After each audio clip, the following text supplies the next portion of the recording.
Alrighty. Hello everyone and welcome back to my YouTube channel. So today I have a little pink aesthetic going on because it is February something. It is the month of love, of lust, of seduction. And so today I'm going to be kicking off a little Valentine's Day inspired series of video topics all about love, lust, and seduction. So today we are going to be starting off with one of the most important components of any book that features romance, which is your love interest. A lot of people are confused by love interests. I've read a lot of really shitty love interests, but I've also read some really good ones. So today I'm bringing you guys my top 5 tips for crafting a swoon-worthy love interest, because no romance is swoon-worthy without that swoon-worthy love interest.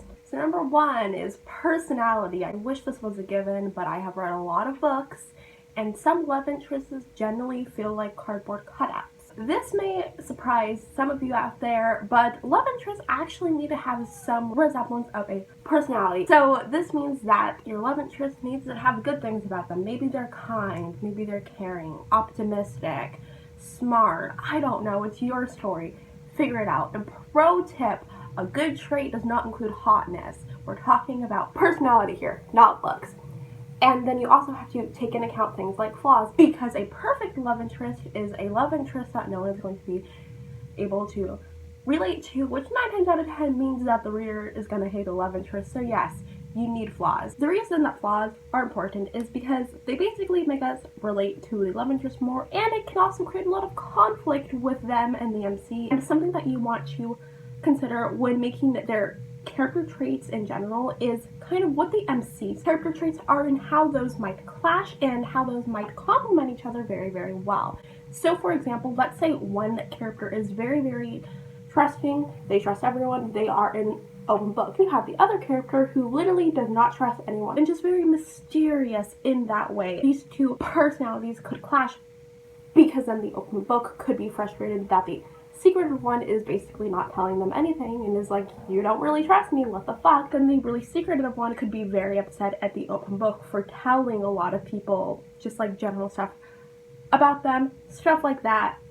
You get the idea. Just kind of think about in the relationship how these traits are going to pose and how they might complement. You should obviously try to make sure that these are eventually going to complement each other in some way, because or else problems abound. Number 2 is the mutual interests and beliefs. So one of the easiest ways to have your MC and love interest bond is over mutual interests and beliefs, and this is just because this gives them a really great thing to talk about. This gives you a great hint for a bunch of scenes, and it's very realistic. Plus, this is going to give your MC and their love interest a lot more personality and shit like that, and that's always a good thing. And next, number 3 is plot relevance. For a lot of romance writers, the romance is not the whole plot of the book. So for example, I'm working on an urban fantasy romance, so while there is definitely a ton of romance in my book, there is also a ton of magic and werewolves and shit like that. So for me, a really important part of making this romance and making the love interest a really important part of the plot was making sure just that. Because of this, for me, it was really important for my book that I made sure that Sophia and Ronan's love interest were not just their love interest, but they also had a larger role in the plot. And this is really nice in literally any book, because this is going to give you as the author the opportunity to include the love interest in a lot more of these scenes, and obviously this is going to allow for the love interest and the MC to grow closer because they're spending all of that extra time together. And in general, I think it's a lot more realistic to include the love interest in a bigger part of the plot, because then that way it's a really easy way to show that yes, the love interest has a side of them that is outside of the romance. It's also a very relevant way to just show this other side of them and show what exactly they can do. I just think it's a really good way to showcase other parts of their personality set and possibly their interests, depending on your plot. And then next we have number 4, which is the meet cute. So now we are going to jump all the way back to the start of your story.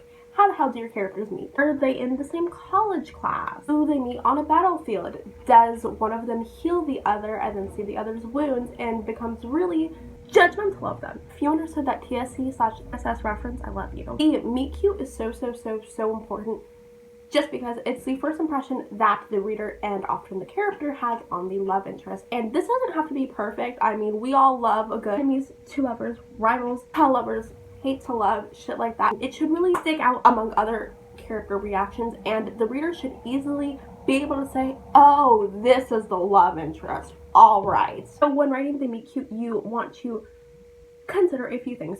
For example, think about the characters' personalities if you think that they will clash at first. It's also worthwhile to consider the tone of the relationship and the general vibes that you are going for. For example, if you are going for a very soft, wholesome romance, go for a soft, wholesome meeting.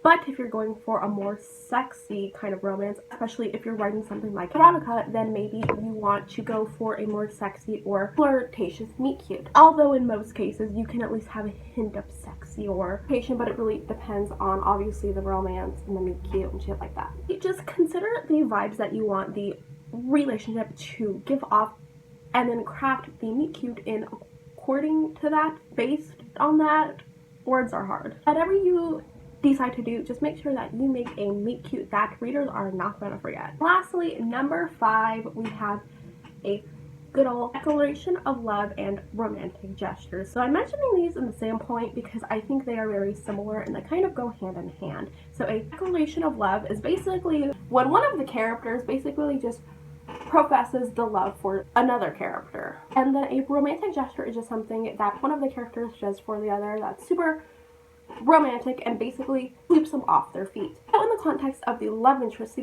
should be doing these things. There should at least be one point in your book storyline when shit like this happens. Now, in my experience, if you are writing a series, you don't really need to have these in the first book, but it kind of depends on the structure and shit like that. So what I will say, in my opinion, is I think there should at least be one big one. There should be one that's going to stand out among the rest, because personally, I think that especially when it comes to romantic gestures, that can happen a shit ton throughout an entire book or series. So just try and have one that's really gonna make you go, damn, they did that. They fucking did that. I also just want to say that personally, I think that the relation of love is very important, but I would argue that the romantic gestures are even more important, just because, at least for me, actions speak a lot louder than words.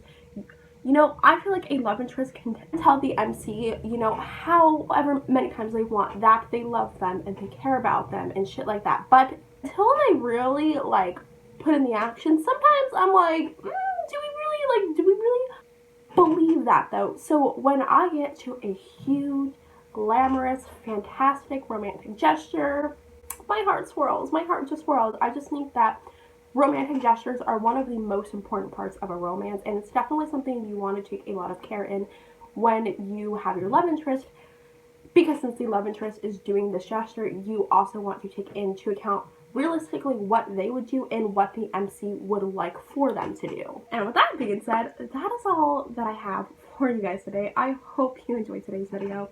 Hope I gave you some good tips on writing a swoon-worthy love interest.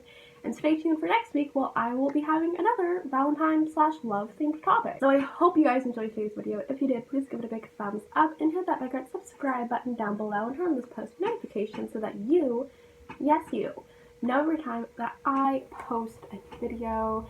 And please let me know in the comments down below what tips you have for creating a love interest, or what you thought of mine, or if you would like to share some of your favorite love interest from books, I would love to hear them. And with that being said, I think that's all I got for you, and I'll see you in my next video.